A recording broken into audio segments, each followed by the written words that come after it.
So welcome everybody to our webinar today on baby play and brain development. I'll just change the page here. So my name is Maegan Mac and I am a physiotherapist and the owner of PlayWorks Physio, which is a pediatric physiotherapy clinic in Port Moody, British Columbia.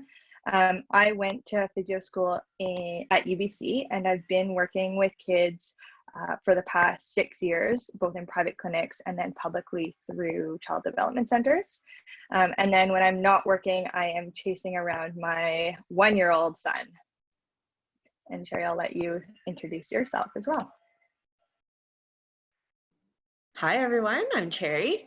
I am the founder of Parenting Littles. What we do at Parenting Littles is we help families with the two biggest, most common stressors. One being a question of how do I raise confident, compassionate, kind kiddos? And the other is around financial education and, budgeting in the family. How do I make him save more money as I grow my family? I've been in the early childhood world for about 15 years, and this was prior to me becoming a mom. So I have a 6-year-old right now, and we're currently expecting our second. And so throughout the conversation, if I have a brain freeze moment, that's probably mom brain happening, or I'm trying not to throw out mid conversation because nausea is kind of real right now. But I've been in the early childhood world for about 15 years because I wanted to learn everything I could about parenting before I became a parent. And as I was learning that information, I just came across so many cool things. I was like, oh, I didn't know that. My parents didn't do that with me. And I just wanted to be able to share that with other families. So I'm excited to share more about brain play for little ones and how to foster their development through play. Thanks, Cherrie. So I actually did one of Cherrie's classes when my son Cohen was 4 months old, and I loved it so much that I enrolled again to do the same one when he was essentially just 1 month older, and I learned so many awesome tips and so much great information that I've still continued to implement into our play and just day-to-day routine at home. So I'm super excited for you to share some of that with everyone today, Cherrie. There's been some more people who have joined in since we first started. So just a quick reminder to everyone to please open the chat box and set it to all panelists and attendees so that we can see your questions and comments. And then in the Q&A box is where we would like you to please enter your questions just so we can keep track of them a little bit easier. So the goals for today's session will be that Cherrie's going to go through 3 myths about play for babies, also covering the stages of development from birth to 12 months. And she's also going to give some play ideas to help foster brain development. And I will be chatting about baby wearing and just giving you some key points about this.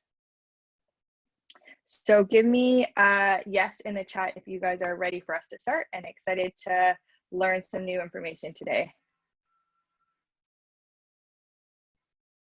All right, here we go. So we often get asked what is a pediatric physio and how a pediatric physio is different than an adult physio who many of you may have already seen before. And so physios are movement specialists and pediatric physios are movement specialists for kids. And so we have had our hands on a lot of little bodies, which are quite different to adult bodies. Pediatric physios know about typical development for kids and babies. And so this is kind of our niche area. The second most common question that we get is, what would you do with a baby in physio? And so the most common things that we see babies for are, the first one is torticollis. And so that is when babies have a preference of looking one direction more than the other. And that's usually caused by a tightness in one of the neck muscles. And then this can also lead to head shape concerns. So sometimes parents notice a flat spot on their baby's head. So we see a lot of babies for those two things. And then we also see them for motor milestone check-ins. And so parents really like these sessions because it's just a nice check-in to see where their baby is at with their gross motor skills, and then see what things they can be doing during playtime to help baby reach the next milestone, and also know which ones to expect next. And then we get a lot of first-time parents who are looking for ways to help play with baby, but in a way to help with fostering that physical side of development, and then ask just general questions about baby wearing, which I'll talk about today, and then just movement skills in general. And so physiotherapy is covered through most extended benefit plans. And so if you have a extended benefits and your child is on your plan, then they would also be covered through that. And so physio would be covered for them as well. And then just to note, we are located in Port Moody, BC, but we also have been doing virtual services. So basically a call over something, a video platform similar to FaceTime. And so we are able to see you if you're elsewhere outside of the Lower Mainland. And we did the age poll earlier, and so I did see that we have a breakdown of mostly the 4 to 6 month age range, but a bit of a spread as well. Okay, so type into the chat if you do use a baby carrier and you wear your baby, maybe write baby carrier into the chat. And if you also want to type in what your favorite carrier is right now. Oh, Ergo 360. Lots of Ergos. Cherrie, have you decided on what kind of carrier you want yet? I am so torn because there's so many choices. I know that I do like the Ergo, and I also love wraps. Yes. So yeah, chances are I'll end up getting all of them. Totally. When my little guy was younger, so like newborn, and then in the first few months, we used a Catan wrap, which was, yeah, more of like a wrap style. And then we switched to the Ergo, the Omni 360, when he was just probably around 4 months, so he's a little bit bigger. So what I'm just going to go through is some of the positioning things to keep in mind for baby when they're in the carrier, and just things to be aware of. And if there's other questions that you have that I am not covering, feel free to type them into the Q&A chat, and I'll try to get to those points as well. So in terms of positioning for baby, we want them to be upright when they're in the carrier. So this is both for if it's like a wrap carrier, or if obviously like in their Ergo or baby type well. And we want their head to be high enough so that you can just kiss their head. So we don't want them really low down on your body. We actually want their head to be up a bit higher. And with newborns, just because of their head control, how their necks aren't quite as strong yet, we just want to make sure that they have a space between their chin and their chest, so about 2 finger space, so that they're not like fully slumped forwards. And then this is just to allow, make sure that their airways are still okay and it's safe. For newborn babies, we always want to make sure that they're facing towards us, and this is because of the neck strength and head control piece as well. So their tummy should be right against you, and then their head high enough up so you can kiss the top of their head. And then in terms of leg positioning, we want to make sure that their knees are above their hips. And so what this does is it makes sure that their weight is going through their hips and their bum, and not the stress isn't going through their hips. When babies are first born, their hip sockets aren't actually fully developed. And so we want to just make sure that these joints are really well supported and that there isn't too much stress going through them. And so when their knees are up, like tucked up towards their tummy, and like above their hips, then that helps make sure that the hip is in the proper position, and their leg, the femur, so that their thigh bone is right into their the hip socket. So that's why we want their knees up above their hips. And so I you still want to try and do this also as baby gets older, just so that their weight is being supported through their bum rather than just through the hip joint. Does that make sense to everybody? You can just let me know in the chat. Perfect. So facing out, we always get this question in clinic: when is my baby old enough to face forwards? And I guess like around, yeah, as baby becomes more aware, they obviously want to look out and see more things. And our rule of thumb is we want to make sure that they have enough head control. And so when this is like a pretty broad idea, and like you probably have been told just that they have good enough head control before, but what we're really looking for are, we want to look at strength, and we also want to look at endurance. So with strength, we want to make sure that they are able to hold their heads upright. And a good rule of thumb is that I like to use is when they're on their tummy, if they can hold their head up to 90 degrees, and if they can hold it there for at least a few minutes, and they look like they're in control of it. And then also if you have them sitting on your lap, you can kind of tell how wobbly their head is or how stable they are. And so usually around that time when they're able to hold their head up to that 90-degree mark, when they're on their tummy, is showing that they're starting to get more neck control. And then the other thing for endurance is how long they're able to control their head before it flops back down or before they get too wobbly. And so when you first start wearing your baby facing outwards, when their neck control is just starting to get good enough, you may find that you can't have them forward facing for as long. So maybe not for the entire walk, because they just don't have the endurance to maintain that head control for that long. So maybe you face them forwards for a bit, and then you give them a break and flip them back towards you.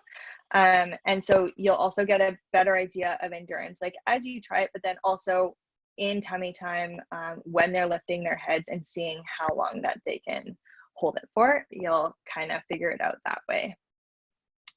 There was a question in the chat box about age for a newborn.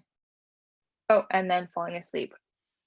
So for a newborn, I would say like the 0 to 3 months. And then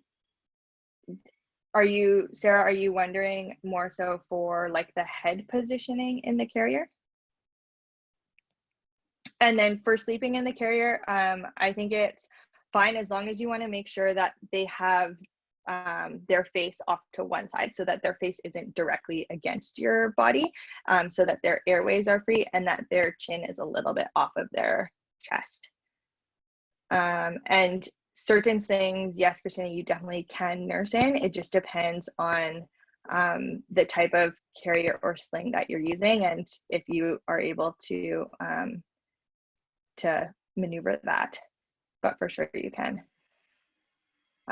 When they're facing out, I do still try to get their knees up above their hips. So it almost will look like they're in a bit of a sitting position in the carrier, but facing outwards. And this is just so that the weight's going through their bum, which should be able to take more of their weight and the stress rather than purely through the hips.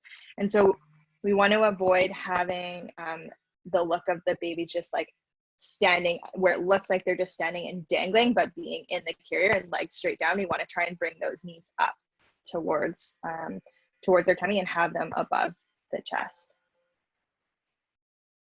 For the baby born carriers, it's hard to say for sure. It depends on what your baby looks like in the carrier. But for sure, when they're younger, like I'd say under 6 months, we definitely don't want them to just be dangling like that. We'd want to try and tuck their knees up. And a side note about the newborns is you really need to check your carrier brand to see if it requires a newborn insert. It's very brand specific. So even within Ergo, some of the Ergos require an infant insert and some of them do not. So if you do need one, it's important to get the one made for your carrier. And not just try and like roll up a blanket and put it under the bum, because the positioning will be slightly off. So you do want to make sure you're getting the correct infant insert if you need to. All right. I'm just going to take a quick scan through these questions to see if there was any other ones that I missed.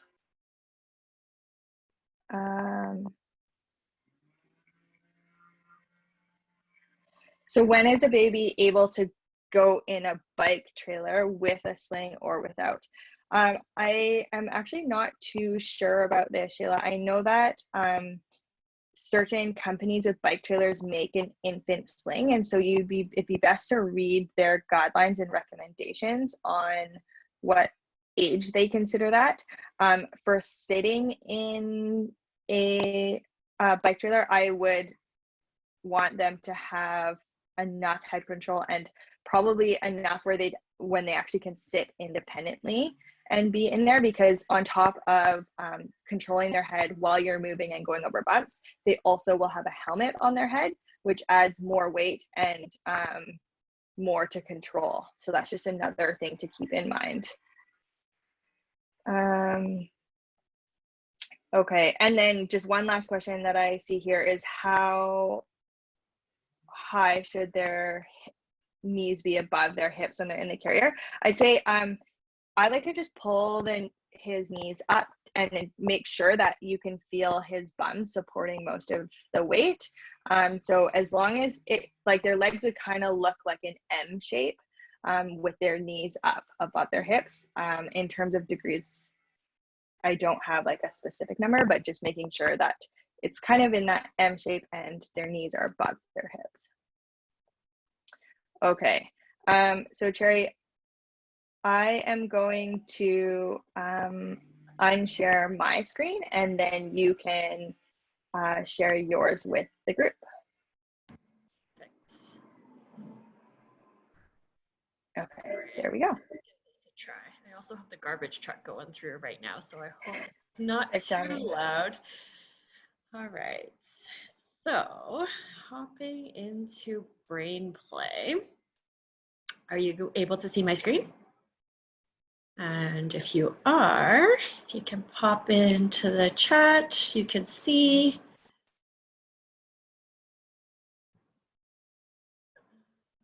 Just trying to navigate this here. All right, you can see it, perfect. All right, so we're gonna chat about brain play for babies. Specifically, I will dive deeper into the 0 to 12 month age range. However, the activities that I share, the toys that I share will also be really good for toddlers, because I know we have some tots in the group as well. So the activities and the toys that I share will grow with your little ones, which is so cool, because then you don't have to go out and buy new things all the time. And I'm a minimalist at heart, where I don't want to cram my house with a lot of stuff. And so I always look for items that can be repurposed.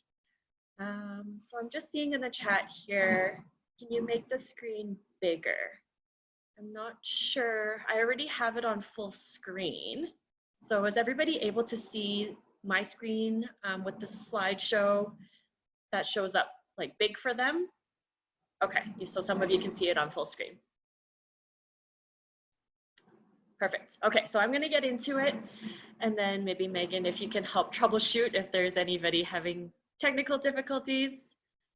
So, some questions you might have with little ones around play, like, are you feeling like you're running out of new ideas to play? And if you are, put in maybe like a yes or a that's me. Or are you feeling like it's challenging to keep your little one engaged? Like you're doing the same thing all the time, or you're trying to find new ideas, but your little ones just don't seem that interested, or you're not able to focus their attention for a long time. Or maybe you're feeling overwhelmed with too many toy choices. Like when you walk into a toy store, there's just aisles and aisles of stuff, all claiming to be so good for your little one's development, but you have no idea what to choose. And so I'm going to kind of break that down for you, not only to give you specific ideas on what to choose, but also how to choose. Okay. So I already introduced myself earlier.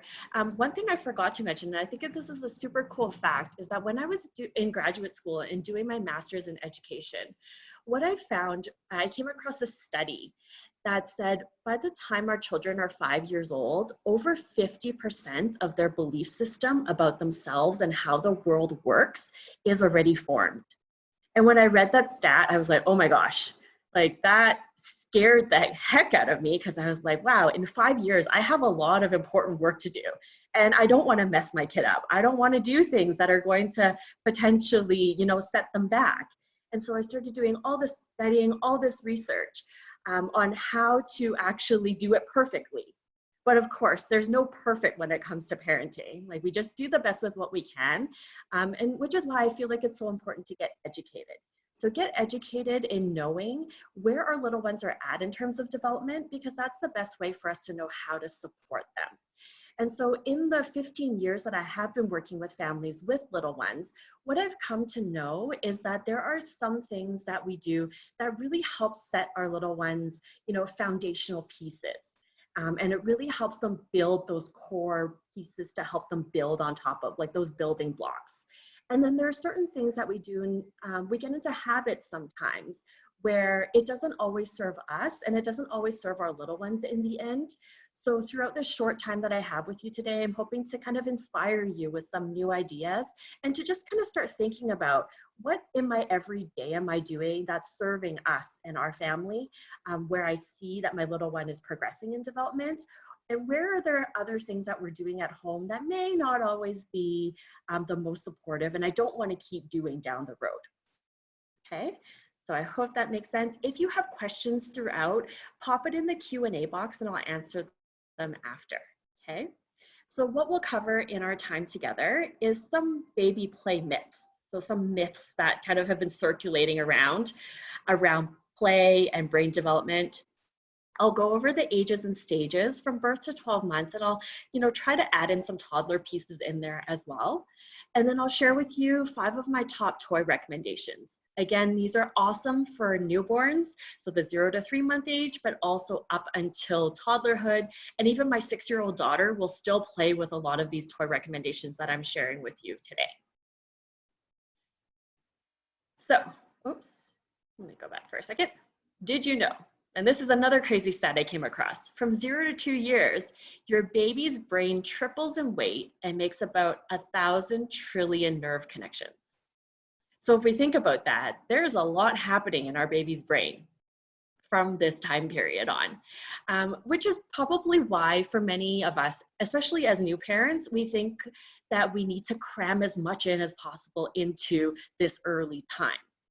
So one of the first myths is that babies need to have lots of stimulation in order for their brains to develop and for them to make the most neural connections, right? Anybody kind of heard that myth before, or kind of feel like, okay, I need to get in as much as I can, as much sensory stimulation, as many activities?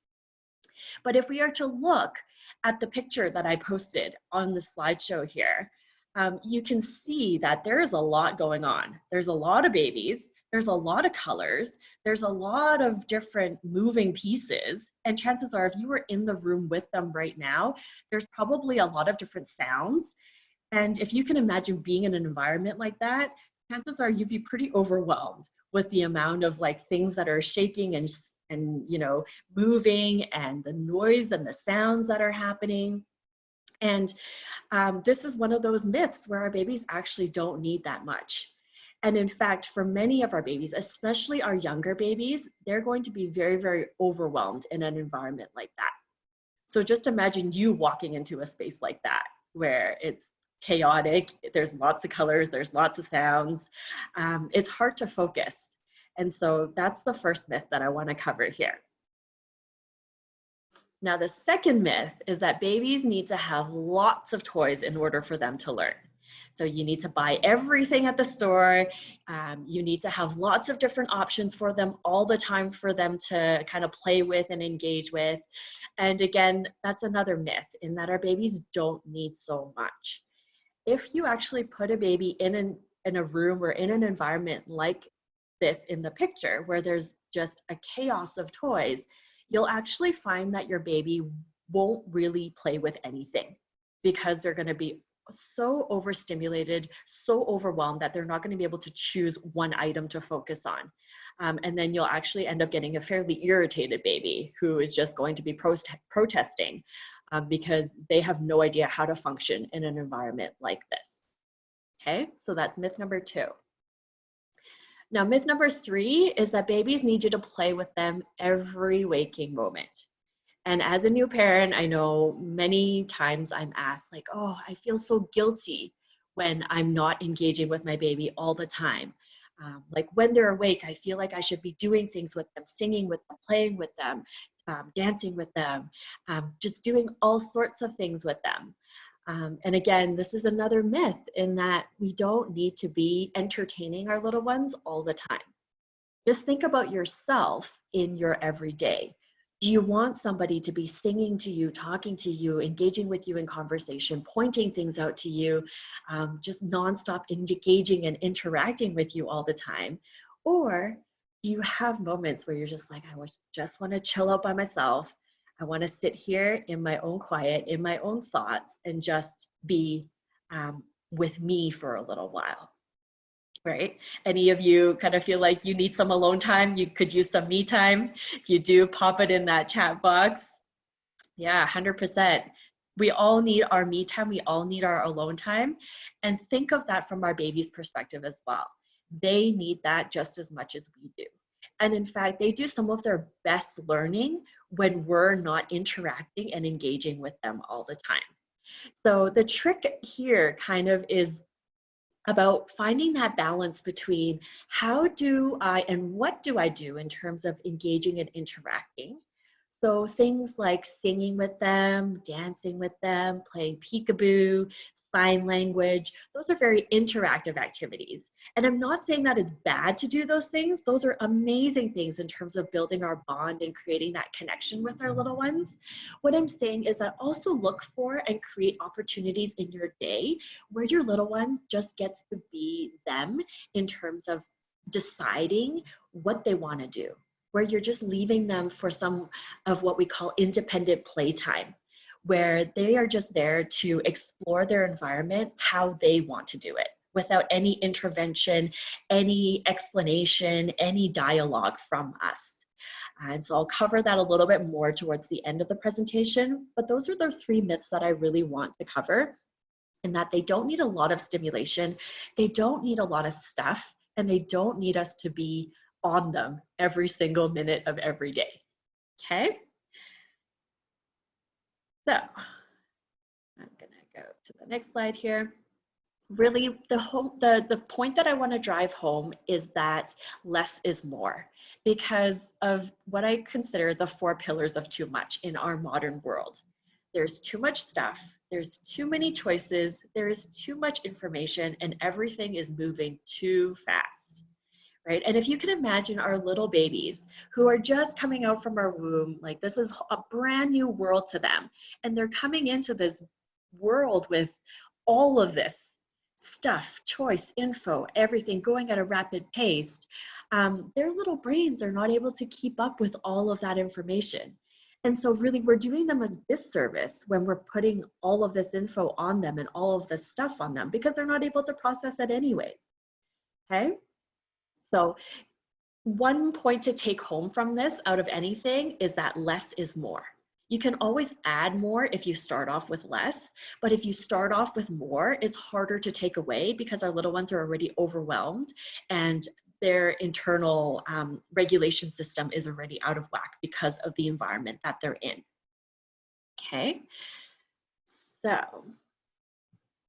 next slide here. I'm gonna cover some ages and stages from birth to 12 months. Because our little ones, it's important for us to know that, you know, in terms of where our little ones are at in terms of development, to be able to support them. So in terms of our little ones, which we consider the newborns, from birth to 4 months, these are the watchers. So if any of you can think back, I know we have a lot of 4 to 6 month olds. Think back to the time when your little one was from between birth to 4 months. You probably remember them doing a lot of watching. right? They're starting to become more aware of the world. They're looking around, looking at faces, they're noticing things that are happening around them. So in terms of play ideas, things like black and white cards, I'm sure lots of you have already used those. Those are great because they love the contrast. Watching your facial expressions. So as you're playing peekaboo with them, changing up your face, smile, sad, happy, excited, lots of different ways to show emotions, which is also a great way to start teaching emotional intelligence. So it doesn't have to be complicated in terms of talking about feelings and all of that for our newborns, but even just showing different facial expressions will help them start to build up their emotional intelligence muscle. And you'll probably already notice that your little one loves looking at the mirrors because they love looking at faces. So those are just some play ideas for you there. Now, the reacher is from 5 to 6 months. And what you'll notice here is that they're starting to grab and reach for toys. They may have started rolling already, and you'll see that might be a skill that they're practicing often and quite often in their sleep. So they may wake themselves up as they're, flipping, flopping around in their sleep, which makes for some restless nights for parents, right? But you know that this is a skill that they're working on. So in terms of play ideas, different movement games to get them moving in their bodies, get them strengthening their muscles in different ways. Lots of tummy time, floor time, some small items for them to grasp and mouth. So something with like the wooden rattle there, that's easy for our little ones to grab. And musical instruments where they can start hearing the sounds of things. And here, throughout all the ages, it's great to sing with them throughout. And sign language is a great one to introduce early on as well. Okay. So now the inspector is from 7 to 8 months. And this is where they're starting to bang things together to see what happens. They're starting to work on this skill called cause and effect. So what happens when I do this? Right? If any of your little ones are in this stage or getting to this stage, sitting at the high chair and you give them food, oftentimes what that would look like is they're going to hang the food over the side of their high chair and drop it and look for your reaction to see what happens. So this is that prime age of where they're, that stage where they're looking for reactions. What happens when I do this? What kind of reaction are you going to give me when I do this action? Right. And you'll notice that their attention spans are getting a little bit longer. Whereas with a newborn, not really able to focus for a long period of time, but for a 7 to 8 month old, if you offer them the quality play objects, I'm going to say, you'll see that they can actually focus their attention for quite a bit of time. So some play ideas here around having different objects in different sizes for them to practice manipulating. And this is a great one for brain stimulation because then they have to figure out how they need to coordinate their hands to grab for the different sizes. Look for different textured and colorful objects as well. So aside from plastic and wood, maybe look for some items with some stainless steel or different temperatures. So maybe something that's cold with something that's warm. And then at the 7 to 8 month range, offer even more unrestrained floor time to explore movement. So this is the stage where they're starting to get more active and you may be more inclined to put them in different, what I call baby gadgets or baby holders, like a jolly jumper or an exerciser or a bouncy chair, because they light up when they're in those things and they love the movement. But being from around the 7 to 8 month range, they're really working on coordinating their muscles to get ready to crawl if they're not already crawling, but to also pull up and cruise and start to walk and take those first steps. So offering that unrestrained floor time for them to really strengthen those muscles that they need in order to pair those movements together to get ready for the crawling and the walking is super, super important. Okay. And now for the explorer from 9 to 10 months, where they're at is they're exploring different ways they can move their bodies. Here's where they're getting more adventurous, right? They're more precise in their movements as well.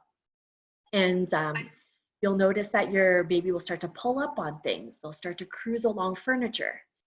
And they also love watching what happens when they do something. So they're constantly looking for a reaction. So they might make a silly face and look at you and kind of just wait for you to give them some type of reaction. Or let's say you stub your toe and you're like, oh crap, right? Or, you know, another word comes out of your mouth. They're watching and they're listening to all of that. And chances are you may start to see them start to mimic that as well. So that's the prime kind of characteristic of an explorer. So look for items they can pull up on. Here I have a picture of kind of like a pull-up bar with a mirror, great one to practice. But even if you don't have that at home, pulling up on the couch, having an empty laundry basket that's flipped over with some books to weigh it down so that it doesn't topple over for them to pull up on. Those are all great ideas. And then at this stage, they also love to fill and dump things. So having different baskets and containers where they can put things in and then dump everything out. Chances are you may notice that they're going to dump more things out than put them in, but this is kind of the beginning of that phase where we can start teaching them about cleaning and just those coordination pieces. Okay. Yeah, question popped in here. Will I be sending out a presentation after? Yes, I have a handout with a summary of all of this. So at the end, I can let you know how to get a copy of this. Okay, so now the last age range I'm going to go over is the adventurer from the 11 to 12 month age range. Here, your babies are busy, busy, busy. They want to get into everything. They want to explore everything. And I know, Megan, you have a 14-month-old. So Cohen, probably around the 11 to 12-month age range, if not even before that, was already starting to get into all the drawers, opening everything, taking everything out. And at this stage, they're really, really fast. So, you know, you're going to turn your head for a second and they're going to get into that thing that you didn't want them to get into. And you're like, how did you even do that so quickly? And so they're just super interested in all things. And oftentimes in things that they're not supposed to be interested in. So like your phone or the toilet brush or, you know, the cord on the TV. So just know that this is that natural part of them developing. They're just curious about everything. They want to learn about everything. And so if we're talking about leading into the toddler stage, this is kind of the beginning of that toddler phase where, you know, our little ones aren't necessarily bad for trying to get into all these things. Just know that their brains are developing and they're just so curious about the world that has just opened up to them. And so they want to explore everything. And so here you'll probably find yourself often saying no a lot, like, no, don't touch that. No, don't go there. No, don't do that. And so here's an invitation to kind of switch that language as well. Keeping in mind that they're just super curious, think about how you can redirect them without using the word no. So maybe instead of no, don't touch that, it's hands down, right? So think about using positive ways to encourage their interaction with the world and their exploration, right? And so for the adventurers and even through the toddler age, look for things that they can climb and toys that move, because they really love that extra movement piece. Okay, so that's the ages and stages from the 11th or from the birth to 12-month age range. Feel free to pop your questions into the chat just as we go along. And just in terms of a summary, in terms of how to boost brain development, the first tip I'm going to offer is to keep it simple. So you'll notice in the ideas that I shared with you, nothing is like super intricate or super fancy, none of those play ideas. Chances are you're already doing them, which is incredible, right? Keep the activity simple and look for activities and toys that are open-ended. And what I mean by that, open-ended in that there is no right or wrong way to play with an item. So something like a ball. Right? If any of you are signing with your little ones, this is the sign for ball. With a ball, there are so many different ways to play with it. They can chew on it, they can bang on it, they can roll it, they can throw it, they can put it in a container. This is what I mean by open-ended. And when we offer our little ones open-ended opportunities, this is where they get to use their brains. Like they get to think about and choose how they want to play with an item. versus something that would be close-ended would be something like a jack-in-the-box, right? So you've got a box, you've got a handle, you know, you need to crank the handle and then this clown pops up. But there isn't really any other way to play with it besides the turning and then waiting for that pop, right? So that would be close-ended, where our little ones don't get as much opportunity to practice those critical thinking skills, those problem-solving skills. They don't get a chance to practice being creative because they're just set in those ways in terms of this is how it works. That's all I can do with it, right? So the two ideas to take away here is to keep it simple and keep the activities open-ended, okay? And here I'm gonna share my top 5 toys that are incredible for newborns all the way up until toddlers, preschoolers, and like I said, like my 6-year-old still plays with these items. The first one is sensory bottles and shakers. So if any of you guys are into the DIY, especially during COVID, like you might not be going out as much or have access to, you know, buying a lot of items. Here, this is just a plastic bottle with some beads and some water. Hot glue gun the top so that they can't open it, so there's not a safety concern. But this has been one of the most popular toys in all of my classes. And then the shakers as well. Look for shakers that have handles that your little ones can hold on to. And also look for instruments or shakers that they can see through what makes the noise. So you can see with these shakers here, they can actually see the beads, they can see the bell, and that's where the sound is coming from. So it actually helps them make that connection and pair it together to be like, oh, when I shake this, those beads bang against each other and that sound happens. So now they're actually working on developing those brain skills. Okay, so that's the first item. And here's just some more ideas in terms of doing your DIY at home, like a ping pong ball with some beads. On the far right there is shelf paper. So it's like sticky paper that you use on your shelf. You roll it inside out so the sticky side sticks out. Have some beads on there. So when your little one shakes it, all the beads stick to the sticky paper. And then when they bang it, all the beads fall off. So a lot of cause and effect that's happening along with making the sounds itself. Okay. Balls, I already said, was a fantastic toy. Look for balls with different textures, whether it be soft or, you know, bumpy, it's got some texture, or very smooth. There's ones that have holes in them. We call them the wiffle balls, where our younger babies specifically can poke their fingers into it, which makes it a lot easier for them to grab onto it. Whereas like a smooth ball, much harder for a little one to coordinate their hands to be able to manipulate. And when I say a little one, I would say like 7 months and under, when their coordination isn't so great. Look for items that have a bit more of a gripper that they can manage with their little hands. Okay. A beach ball is a super fun one. So if any of your little ones do not enjoy tummy time being flat on the floor, which is understandable because it's a lot of pressure on their little bellies, here's another little hack in terms of blowing up a beach ball, but don't blow it up all the way. So it's still a little bit squishy.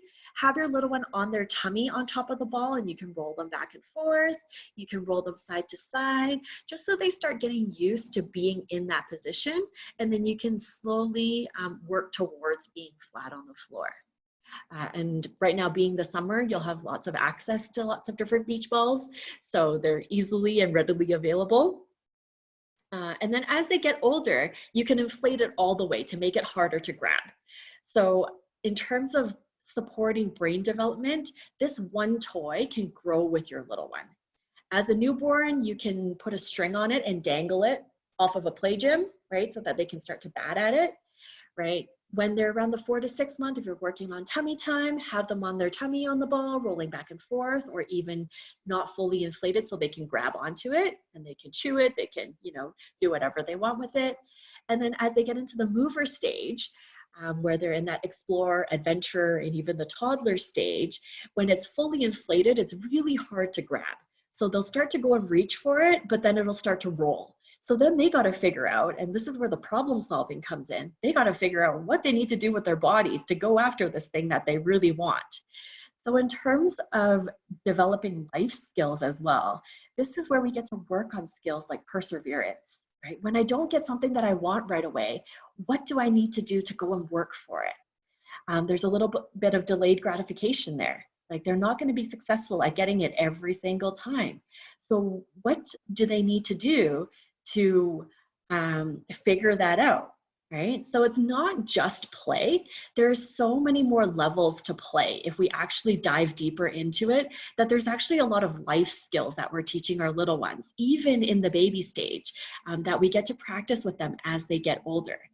Which is why I'm so passionate about talking about this, because we start building that foundation with our little ones from the time they are born. So we start teaching them life skills from the time they are born. It may not look as complex as how we would learn them as adults, but for our little ones, through play, they are learning so much about life skills, okay? Now, the third one, I kind of touched on that briefly, are just different bins and manipulatives. So different Montessori type wooden toys are awesome for that. Having just a container of balls, or even just any type of like gadgety items you can throw in there that are safe for your little one. That's all super fun for them. They love dumping things out, putting things in.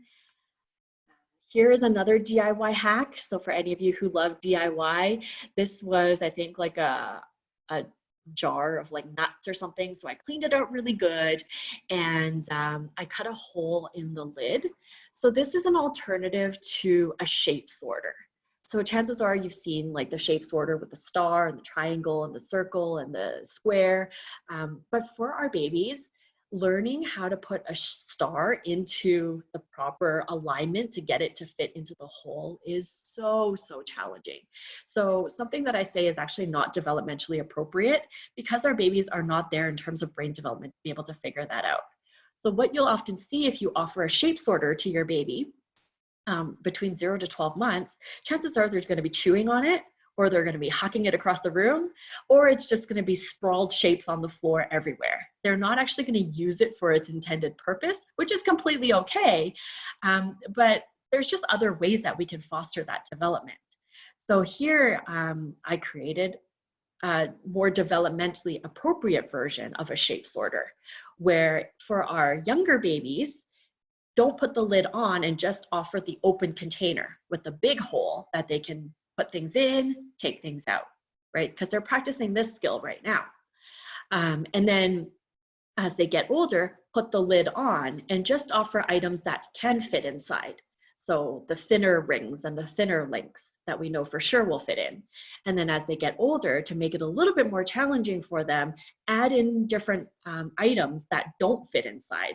So now they actually have to use some critical thinking skills. Okay, so the thin one, if it's like, you know, this size will fit into the hole, but if it's a lot bigger, I can't quite get it to fit in there, so it doesn't fit, right? So you can see how they actually have to use their critical thinking skills. And this is just by us setting up an activity for them, okay? The fourth one are books. So start reading with your little ones as early as you can. So from birth, start reading with your little ones. My one takeaway for you with books, especially for babies, is look for books with real pictures. You already know that your little one loves looking at faces. And so when you offer books with real faces, they're able to relate to them a lot more. And it also it helps to reduce some confusion around teaching our little ones certain concepts or about different items. So for example, in a book, if you've got a cartoon picture of a dog, you know, or even let's say like a dinosaur, right? Barney's a really popular one. And so you're reading this book and you're telling your baby like, oh, that's a dinosaur. They're purple, right? And they're kind of like fluffy and they're kind of cuddly. But then you go to a museum like and actually show them the real thing of a dinosaur, and you're like, oh, that's a dinosaur. And they're like, what? That's not what I've been reading in the book for the past however long you've been showing me that. I thought the purple thing was the dinosaur. Why is it all spiky and you know, like not what we've been reading about, right? So you can see that that relates to like a dog, for example. If it's a cartoon dog in a picture book, and then you're out on a walk and you're like, oh, look at that doggy. They'll be like, but that's not the same thing. So having the real pictures really helps them make those connections, okay?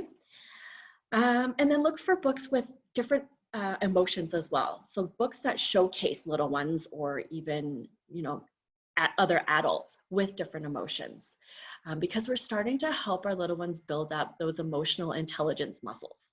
So starting to see what upset looks like, starting to see what excited looks like, starting to, you know, be able to differentiate what happy looks like, okay? And then the last one I'm going to share with you is an inflatable pool. So balls are already a favorite. And being the summer, you know, this is a great one to use with a little bit of water that they can splash in, but this is also a great moving toy. So for our adventurers, our explorers, and our toddlers who are really active and moving, this is often what you'll see. So they're crawling around and they're diving in belly first. And this is so cool because they actually are able to navigate this on their own. And this is where they get to strengthen those muscles, those physical, those motor muscles, right? They're getting ready for motor development. When you offer something that they can do by themselves, as opposed to a ball pit with a much higher edge, or even throwing balls into a playpen where they need to wait for you or ask for you to help them to be able to get in and out. When you offer something that they can do on their own, it really helps to foster their confidence and their independence. So it's also very, you can use this in multiple ways, right? So you can put water in it, you can put shredded paper in it.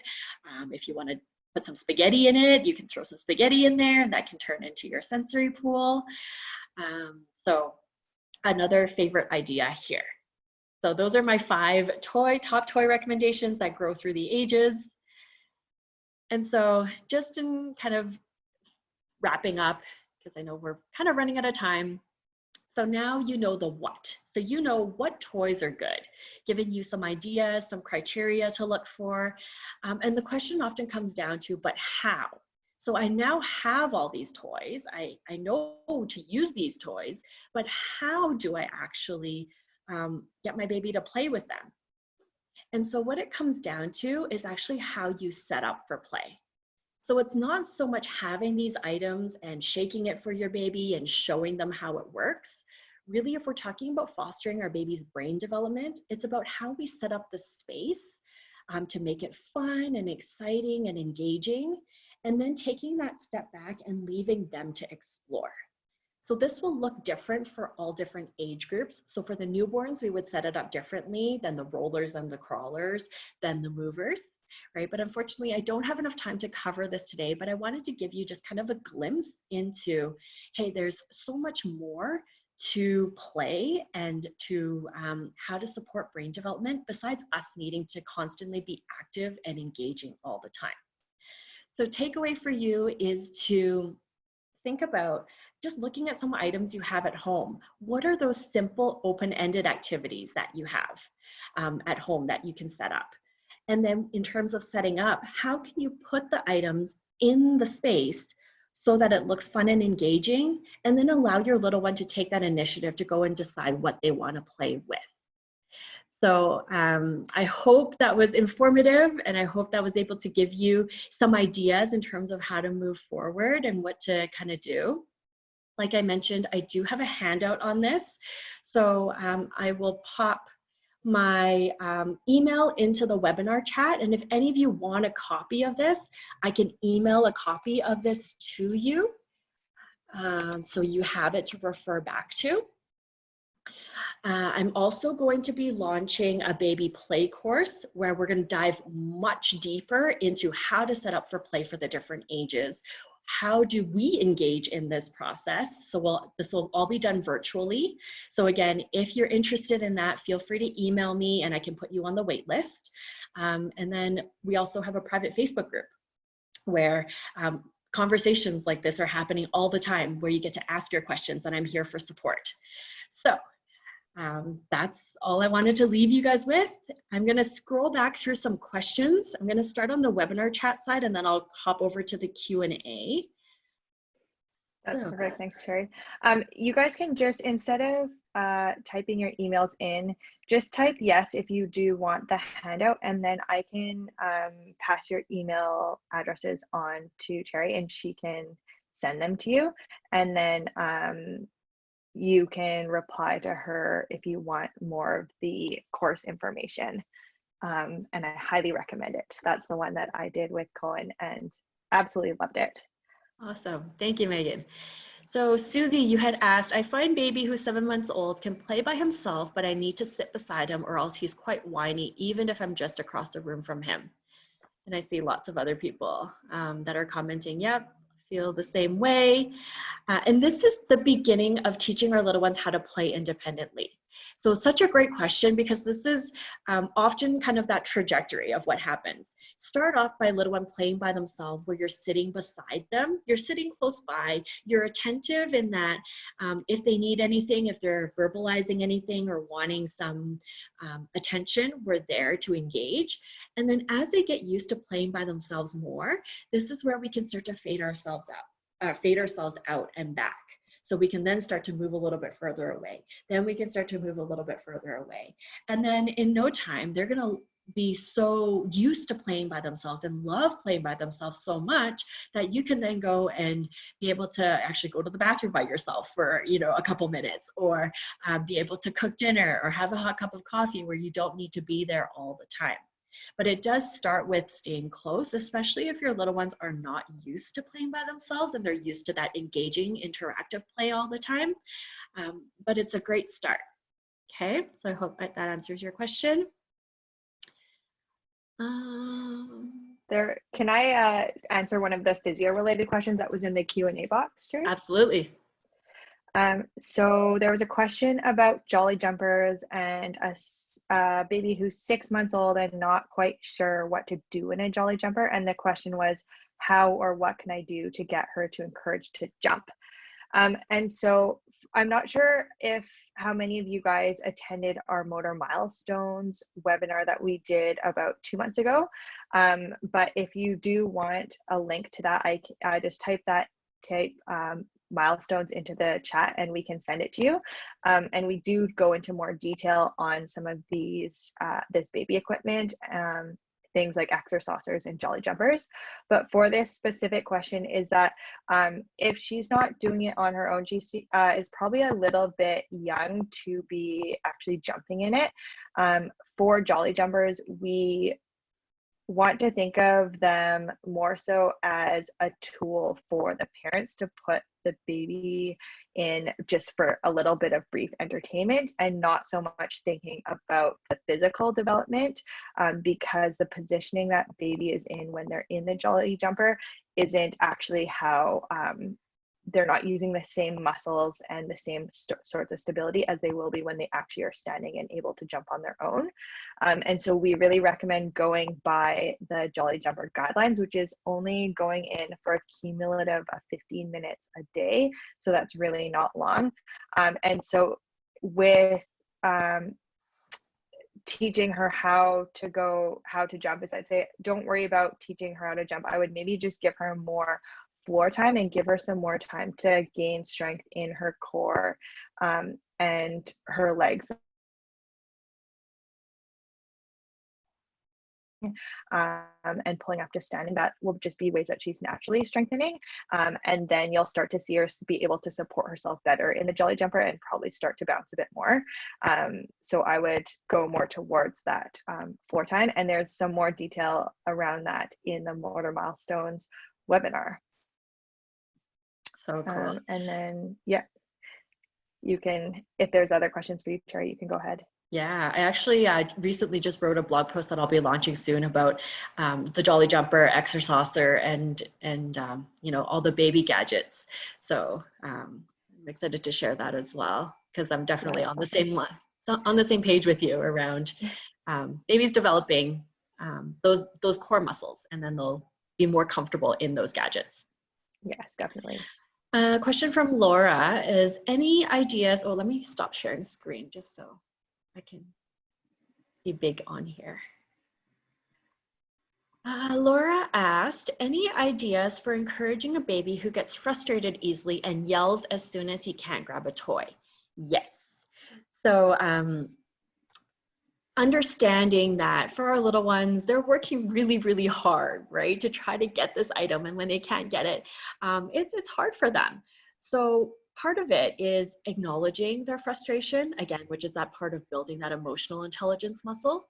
And I do talk a lot more about that in the course in terms of what to do and how to do it, how to support them. And even around setting up toys, how to make it appropriately challenging, but not too challenging where they get frustrated. But my tip here would be start with one, looking at the types of toys.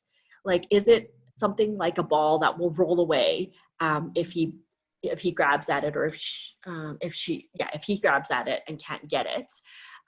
So maybe other items that would be a little bit easier to grab. And then start by setting it up where it's close enough to their hands that they can get it pretty easily, and then inch it away a little bit further at a time so that it's not too far away, so it doesn't become super frustrating right off the bat. So hope that answers that question. Elaine asked, are these shakers on Amazon? Love the bead shaker hack. So the instrument shakers are on Amazon. And on the Parenting Littles website, I have a recommended section that I actually have linked to some of these items. So it links to Amazon, and you can find the name of them if you wanted to do more looking into which of these specific items it is. Sarah says, such a good idea. Wish I had known this earlier. Yeah, you know, some of these things are just so simple where we don't even think about, hey, that could be such a great toy, right? Let's do one more question. There's one in the Q&A box for you, Cherrie, about light up toys and your thoughts on, I guess, flashy light up / electronic toys. Yeah, that's a really, really great one. And then we can wrap up because we are past 12 now, so we don't want to keep everybody for too long. For sure. Okay, so one last question around flashy lights in electronics. So going back to that idea of whether this toy is open-ended or closed-ended. Oftentimes the flashy toys are closed-ended, right? Baby pushes a button, it lights up, and then that's kind of the extent to the toy.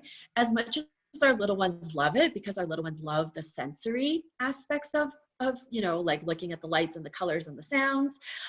One is that it can become overstimulating, right? And for many of us as parents, how many of you guys have an electronic toy at home that you're like, oh my gosh, I just wish I could rip the batteries out because it is so annoying. It plays the same sound over and over, or it unexpectedly plays sounds and it scares the crap out of me, right? So for our little ones, sometimes it can catch them off guard.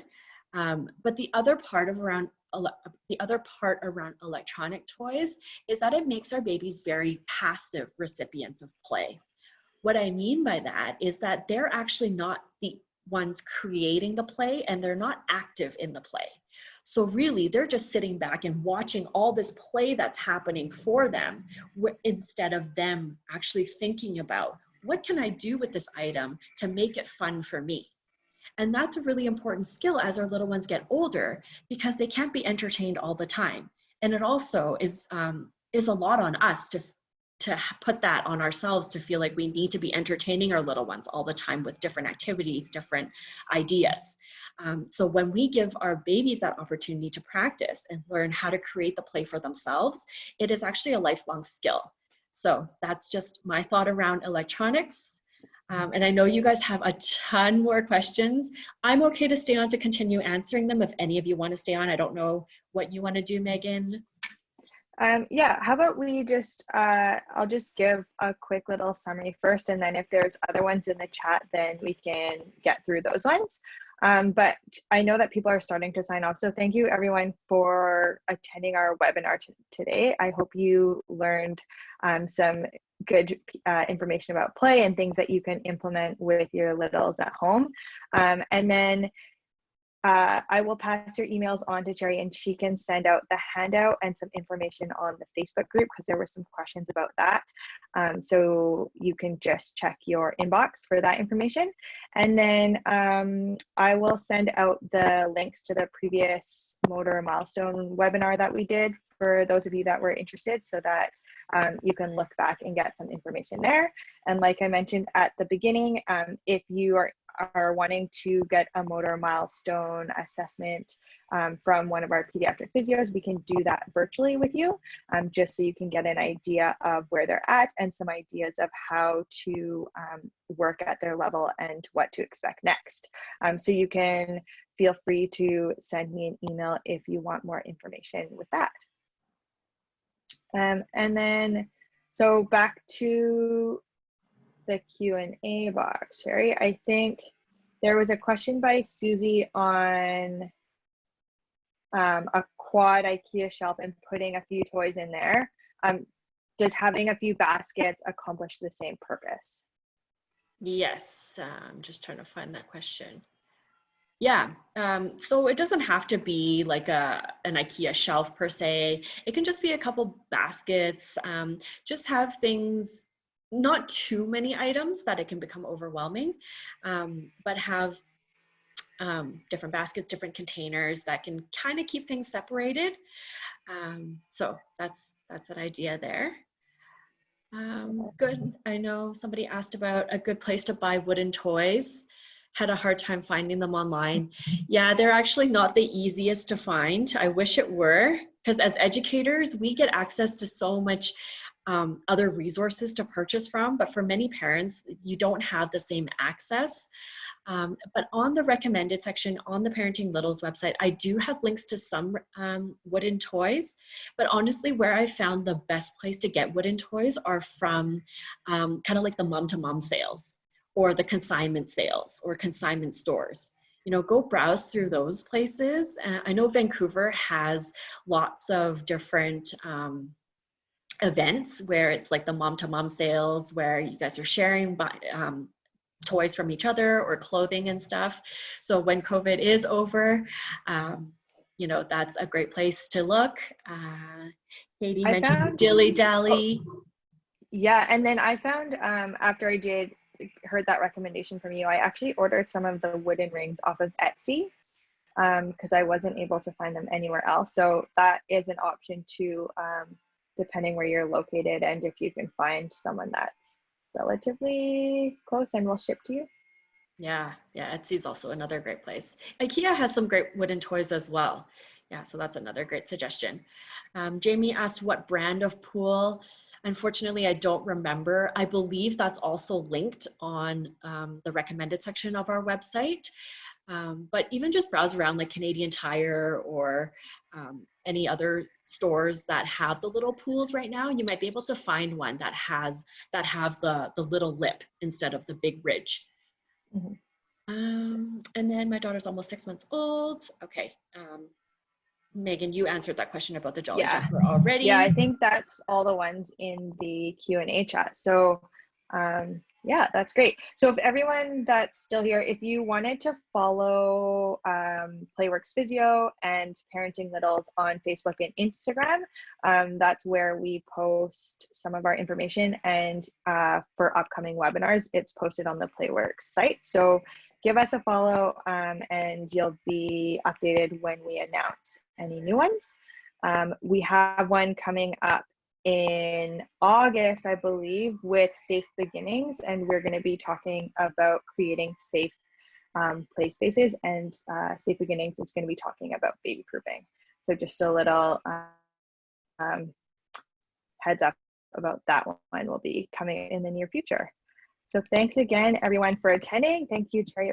It was so fun doing this one with you, and I hope you all have a great afternoon. Yeah, thanks for the invite. I love chatting with everybody. Bye, everyone. Bye.